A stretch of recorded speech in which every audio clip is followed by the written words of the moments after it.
ও দিদি শশার পিস কত করে? ওই একটা শশা 10 টাকা বিক্রি হয়। পিস? এক পিস?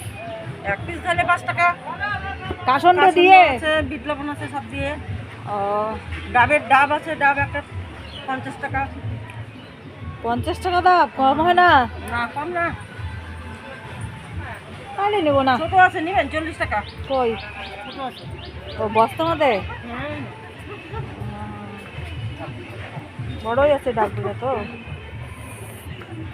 একা তো আমি এত বড় ডাব খাইতে পাবো না না। আর যে অনলাইনে পয়সা পেমেন্ট করতে পারবেন।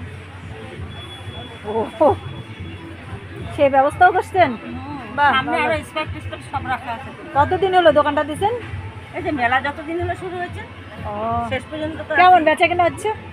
আরে বেচা কিনা বেচা কিনার কথা বলে না, আর 2 দিন গেলে আরো বেশি বেচা কিনা হবে। এখন রাত্রে এখানেই থাকেন? হ্যাঁ, এই বিছানা আছে। ঝড় টর আসলে ভয় লাগে না? ঝড় আসলে কি প্লাস্টিক গোটা নিয়ে ভিতরে ঢুকে যায়? বাহ, ভালো ভালোই ভালোই। আমি মেলায় আসিনি তো, এবার প্রথম আসলাম তো তাই দেখছি। দেখেন, ঘুরে ঘুরে দেখেন, খুব ভালো মেলা, অনেক দূরের লোক আসে।